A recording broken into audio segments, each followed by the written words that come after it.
This is Fred Gaudia speaking from Zeldis Research. I'm a Senior Account Director here at Zeldis, and I am excited to share with you some relatively recent research that we conducted here at Zeldis on a proprietary basis, specifically related to a segmentation of millennial consumers.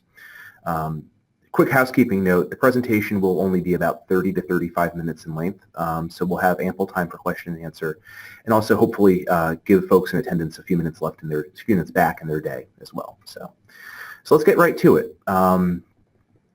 We went into this research understanding that although some may think that millennials are the same, they really aren't. When you look at pop journalism, you can see many examples over the past few years of, and here are just some magazine covers, but really just ideas in pop culture that millennials are, as a generation, are all the same. Speaking as a millennial myself, I never thought that was the case, but it's, I think, natural and maybe a little lazy, but natural for folks in whose job it is to propagate such information to think that really all millennials are the same.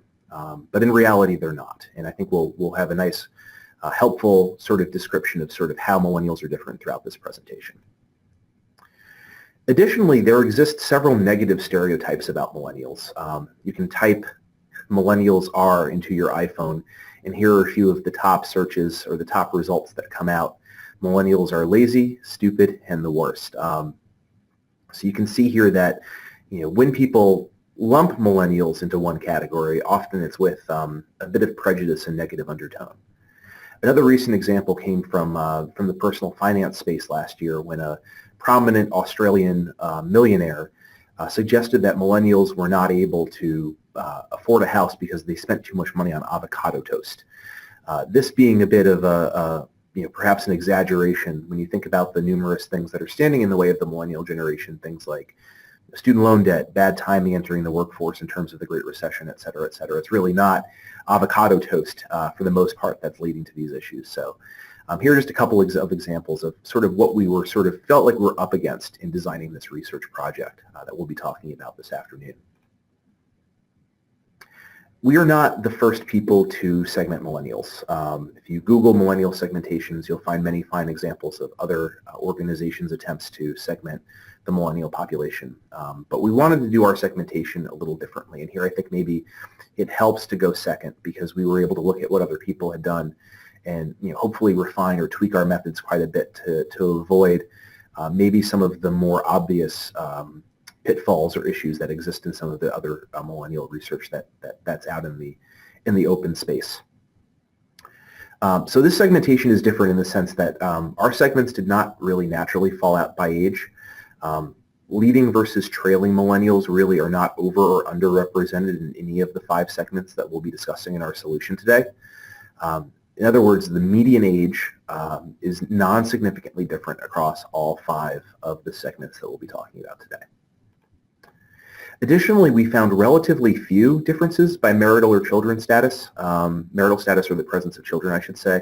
There are a couple of segments that are defined by this, but we're surprised that that this was really sort of a secondary differentiator of our segment solution. What we found instead was that our segments differ more on, well, other demographics, and we'll get into those in just a second, but also on softer items like attitudes and beliefs. So again, very few differences by marital status or the absence of or presence of children in our segmentation solution. And finally, for those on the line that are less familiar with us here at Zeldis, we focus in the insurance and financial services space as well as health and wellness. Those are really our 3 core verticals at the present time. And when we designed our survey, of course, we asked general questions. Of course, we asked screeners and demographics. But we also sought to ask modules within the segmentation survey which focus on the areas that we at Zeldis care the most about. So that's actually a key focus of the segmentation project that we'll be sharing today. So here's what we did. We conducted an online survey with 1,200 U.S. consumers aged 21 to 71. Our focus in this report will be the 1,000 interviews that we collected with millennials. Here we define the millennial segment, and these are last year's ages, so add a number to this. So basically those that are currently aged 22 to 37. really, we go by the Pew Research Center's definition of a millennial. Pew defines a millennial as being born no earlier than 1981. So that's basically the older cutoff for the millennial generation. Though we won't be talking about the findings today, it's a lot of scope for the discussion. We also completed 100 interviews each with Gen Xers and Boomers as an internal sort of comparison point and as a sense check. We balanced the results by gender. We balanced the sample, I should say, by gender, region, race, and income. And the one key screening criterion was that all participants needed to at least share in their household's decision-making regarding insurance and financial decisions. Here are the sections of the survey. There are seven modules. We'll be talking about a few of these today. First, general attitudes, then work and benefits, financial well-being, health and wellness, life, auto and home insurance, connectivity, and demographics. So that's really the overall flow or structure of the segmentation survey.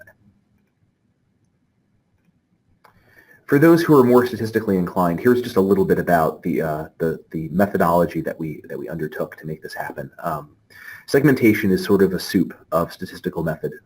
Here we went through an iterative process of rating standardization and factor analysis, followed by k-means and discriminant analysis. And that actually allowed us to group millennials into a 5-segment solution. And the segmentation analysis was built off of attitudinal variables. So it was built off of overall optimism and pessimism, attitudes about America and the economy, personality factors, attitudes about politics, religion, the environment, marriage, and parenthood, attitudes toward technology and early adoption of tech tools, and frequency of interacting with social media. We're thinking these are hot topics, and when we designed this survey last summer, in the summer of 2017, these are the topics that we feel are, probably continue to be relatively germane among the millennial generation, and hence these are the topics that we selected for the segmentation itself. So, without further ado, here's a high-level overview of our millennial segmentation solution. Our first segment consists of 31% of the millennial population. We call these folks the faithful optimist.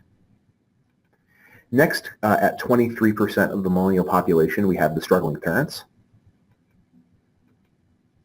The third segment we'll be discussing, at 22% of the millennial population, are the secular activists. At 14%, the fourth segment are the tech-savvy independents. And last but certainly not least, at 10%, we have the pessimistic conservatives. So first, let's meet Denise. Denise is a registered nurse from Atlanta, Georgia.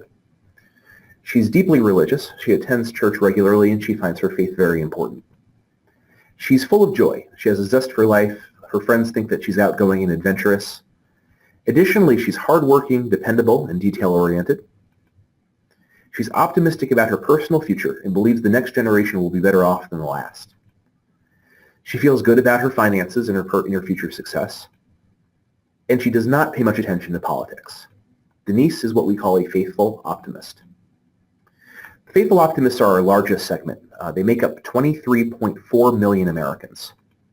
And here on this slide, we'll be sharing a little bit about first who they are, and next how they feel and how they act. In terms of who they are, a high proportion of faithful optimists hail from the southern United States. A higher proportion are non-white. The highest proportion are heterosexuals amongst all 5 segments. They're deeply religious. In terms of how they feel and act, they're happy and outgoing. They're optimistic about their future and the country's future. They're adventurous, and they are reliable and detail-oriented. Next, let's meet Kelly. Kelly is a homemaker with 2 kids from rural Alabama. She has a high school education and was laid off 2 years ago. She is depressed about the world and worries that we are on the verge of war. She worries about the economy and is struggling financially. She prefers to stay at home and spend time with her family. She is not at all tech-focused and would prefer to spend her money elsewhere. Importantly, like Denise, Kelly does not pay much attention to politics. Kelly is a struggling parent. Struggling parents make up 17.3 million Americans. In terms of who they are, there's a high proportion from the South, and really across the country, there's a high proportion from rural areas. So you would also find struggling parents in rural areas of the West, Midwest, and Northeast as well. A higher proportion of this segment tend to be white. This is one segment that does differentiate itself based on gender and the presence of children. This segment tends to be female. It also tends to have children living at home. Importantly, this segment is not more likely than the other 4 segments to be married. It's just the presence of children, not marital status, that defines this segment. This segment is our lowest income segment, and they are more likely to be homemakers, and they are less educated. In terms of how they feel and act, they're politically apathetic. They're pessimistic about the future, country, and economy. And now this is dissociated from their lack of political knowledge. So despite their lack of political knowledge, they are pessimistic about their future, the country, and the economy. There's less focus amongst struggling parents on technology. And that's essentially the struggling parents. So let's move on to Tabitha. Tabitha is an art designer. She lived in Brooklyn for 10 years, but recently moved to the suburbs. She has a bachelor's degree and an MFA in graphic and visual design. She is fundamentally dissatisfied with the direction of the country. She spends free time volunteering for environmental and social justice causes. She believes deeply in free speech and recently donated to the ACLU. And she's deeply into politics to the point where she has Politico bookmarked as a favorite. Tabitha is what we call a secular activist. Secular activists make up 16.6 million Americans. In terms of who they are, they have the highest proportion amongst all our segments from the northeastern United States. A higher proportion of secular activists are white. They tend to be single, they tend to be childless, and here there's a notably higher proportion of secular activists who are LGBT. They're secular, they're defined by the absence of religion, and they are more educated. In terms of how they feel and act, they are politically liberal and politically active. They are, perhaps as a result of that, deeply pessimistic about the future. And they care strongly about not only the environment, but also free speech. So those are our secular activists. Next, I'd like us to meet Paul. Paul is a programming guru at a Silicon Valley startup. He is both college educated and financially successful. He is dissatisfied with his relationships. He's adventurous and enjoys outside activities like rock climbing and mountain biking. In general, he enjoys spending time by himself in his free time. He's a bit of an introvert. He's an early adopter and spends all of his free money on gadgets. And he considers himself politically conservative, but is also environmentally conscious. So Paul is a tech-savvy independent. Tech-savvy independents make up 10.6 million Americans in terms of who they are. A high proportion of these folks come from the Western United States, and specifically within urban centers within the Western United States. A higher proportion are non-white. I believe actually Asian American is the highest proportion. Among the 5 segments, this segment is the highest proportion Asian American. They skew male, and in terms of how they feel and act, they're conservative, but this political conservatism is quite nuanced. In fact, on a few key variables, the tech-savvy independents tend to be more libertarian or even liberal in their political leaning. They're optimistic about the economy. They're adventurous and enjoy time by themselves. They're dissatisfied with their relationships. And here they are early adopters who spend lots of time with new technology. So these are our tech-savvy independents. Next, for our 5th and final segment, I'd like us to meet Kevin. Kevin is a consultant who lives in the suburbs outside of Denver, Colorado. He routinely works very long weeks. He's a very busy worker. He's a busy bee from his home. He is also dissatisfied with his relationships. He is not detail-oriented and finds himself frequently late to appointments. Though Kevin does make good money, he worries deeply about his financial future. He considers himself religious, and here he's just deeply conservative. Unlike the tech-savvy independents where there's some nuance, Kevin finds himself to be just across the board sort of big C conservative. And we define him as such. We define Kevin as a pessimistic conservative.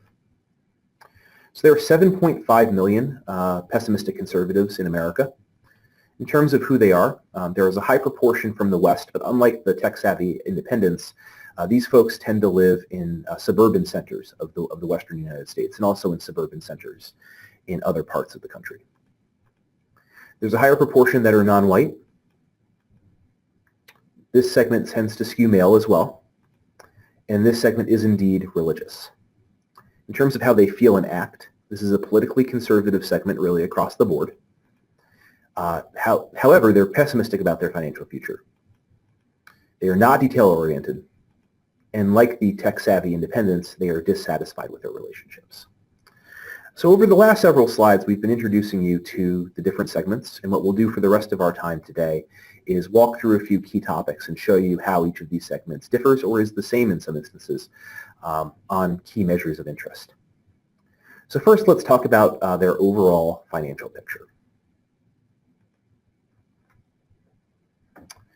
So here, we have all 5 of our segments, and we're showing the percentage of each segment where household income is above $100,000 a year, as well as the percentage that is under $30,000 per year. So there are some issues with skew when it comes to income. So here we felt it was simpler to simply show you the difference between those who are high earners and those who are low earners. So in this calculation, a high positive number is a more affluent segment, and a negative number is a less affluent segment. And here you can see that 3 of our segments differentiate themselves. Specifically, our tech-savvy independents and our pessimistic conservatives are the most affluent, whereas our struggling parents are, but by definition really, our least affluent segment. With secular activists and faithful optimists showing a slight skew toward higher income, but not as significant of a skew as the independents or conservatives. Perhaps not surprisingly, we see that the struggling parents are least likely to own any investment products and are least likely to have an advisor. So in addition to being less affluent, the struggling parent segment is also, I would say, fundamentally underserved in terms of their level of interaction with the financial services, investment, and insurance community. On the flip side, the tech-savvy independents and the pessimistic conservatives are most likely to own an investment product or have an advisor. In terms of cash flow or savings, these are the percentage of each segment who have either nothing saved for retirement, nothing saved for emergencies, or nothing's available for them in terms of cash flow at the end of the month. And you can see at least on 2 of these measures, having 0 for retirement and having 0 for emergencies, the struggling parents clearly differentiate themselves as being the segment that is most likely to have $0 available in each of these instances.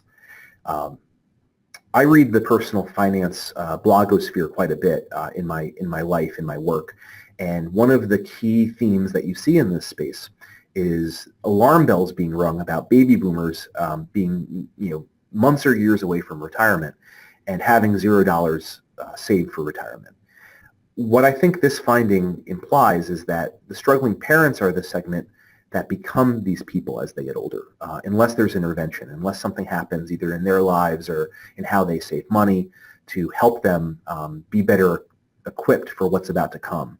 So I think there's a key takeaway here in terms of sort of who turns into what, and our segmentation can help identify those individuals who are likely to become those pre-retirees, so to speak, in the future, who are at most risk of outliving their expenses or outliving their funds.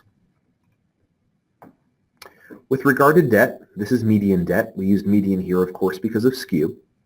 And you can see here that all segments have some debt, but the struggling parents are most likely to have debt. The tech-savvy independents have the lowest amount of debt. The tech-savvy independents are also least likely to own a home. So they're obviously least likely to have a mortgage, and I think that plays a role here as well.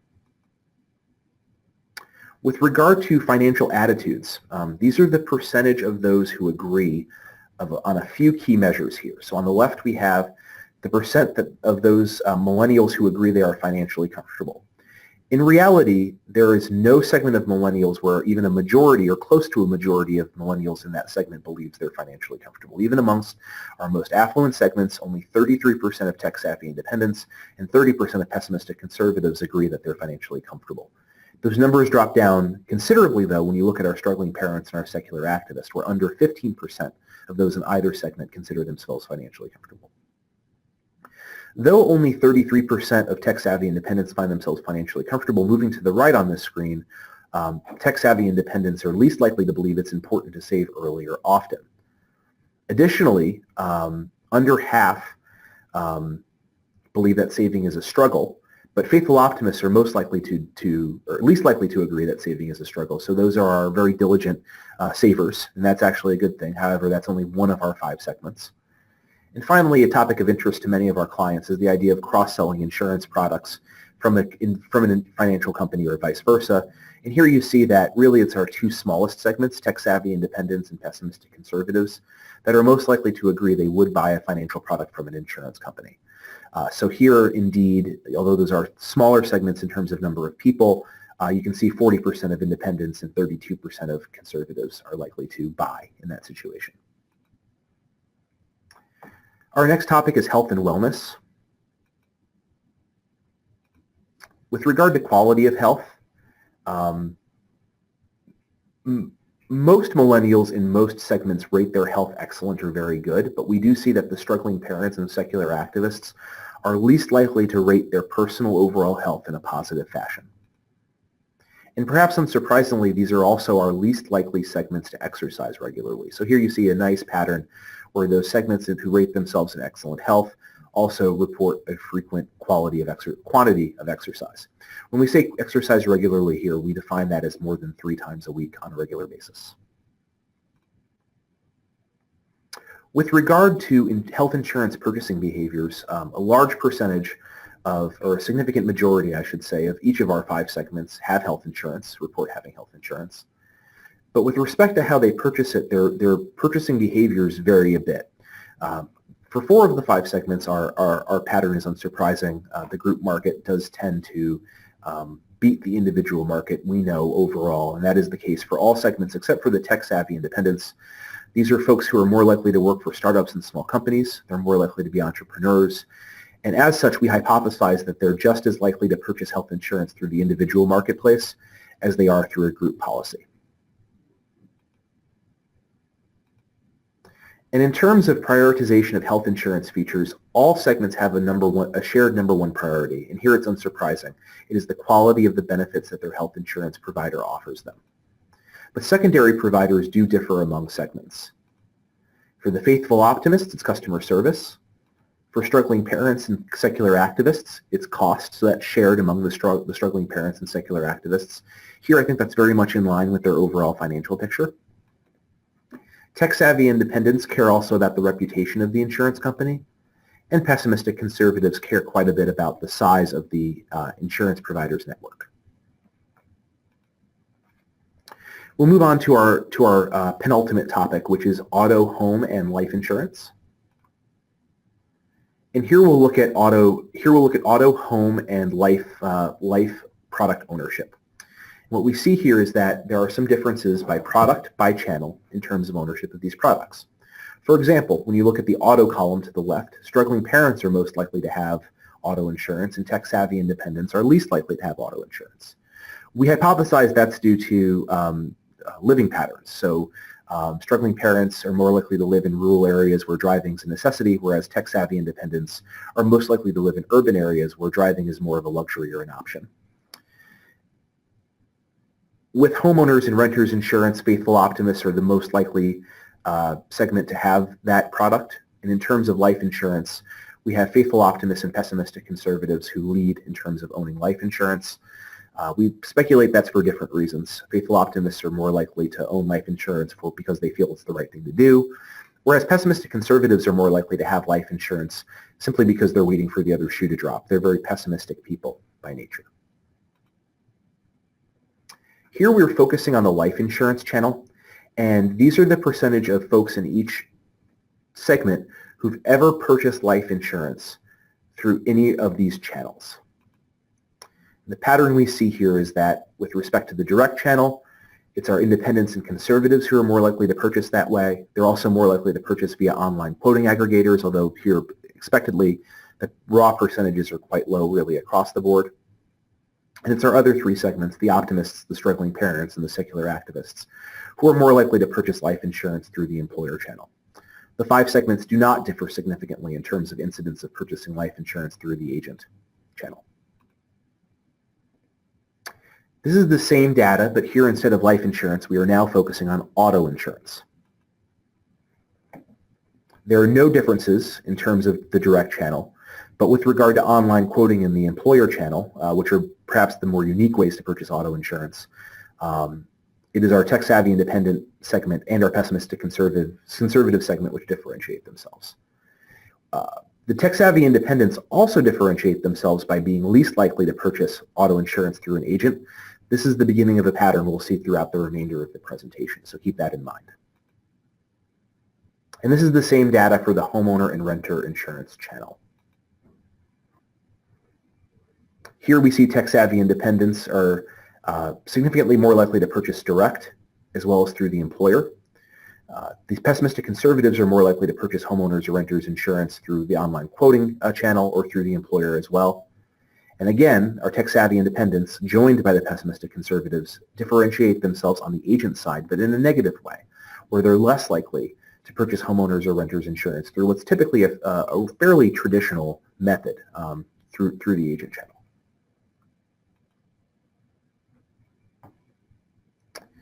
Here, with respect to the agent relationship, there are no differences by segment here, but across the board, 29% of our millennial study total work with an agent for something. So this does not differ by segment.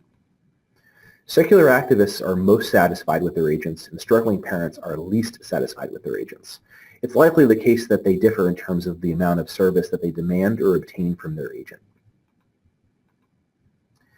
And when you look at the data on likelihood to switch, the tech-savvy independents clearly differentiate themselves. Here, 47% of tech-savvy independents consider themselves highly likely to switch their agent.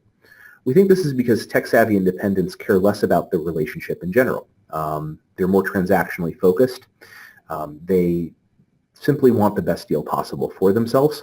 So here, their likelihood to switch agent is indeed quite high. So let's spend a few minutes on messaging implications before we conclude. I'd like to share a little bit on how to talk to our faithful optimists. So how do we talk to Denise? You should focus on responsibility and hard work, doing the right thing and being responsible. Stability and security matter strongly to this segment. Financial success also is a key driver of resonating with this segment. And using positive and optimistic imagery and language. Faithful optimists are happy people, and using more traditional insurance imagery of maybe more negative outcomes or protecting against negative outcomes will not speak well with this segment in particular. With our struggling parents, the messaging is different. Here you should focus on low-cost options, as we know that this segment, frankly, does not have much money to spend. Solving their problems and offering solutions here in line with offering a low-cost solution, finding ways to help them navigate what is a very tricky and demanding life for them right now. Making their life easier, again, in line with what I said before. And helping to improve their financial situation. This all can help with regard to messaging and targeting towards struggling parents. In speaking with our secular activists, one should focus on giving back and corporate responsibility. Secular activists care deeply about sustainability and environmental responsibility as well. They have a more paternalistic approach to being cared for by their employer, by insurance carriers. Here they expect to be cared for in a paternalistic manner. And to the extent that a company can offer that approach, it will likely speak well of them among the secular activist base. Cost also matters, just like the struggling parents. This is one of our less affluent segments, so here cost is a key driver. And if they are a part of your brand, progressive ideals will speak to the more politically liberal and politically active nature of the secular activist group. And here you can use more sophisticated language, as this is our more educated segment. Tech-savvy independence. So here you should focus on technology, ease of use and customer experience, transaction versus relationship. I alluded to this before. This is a highly transactionally focused segment. They don't care about relationship nearly as much as the other 5 segments, and they're likely to have more transient relationships with insurance carriers and financial services providers as a result. Being best in class, to the extent that a company can show their brand strength, their brand value, this will speak very highly of them to tech-savvy independents. And financial success is a part of that as well.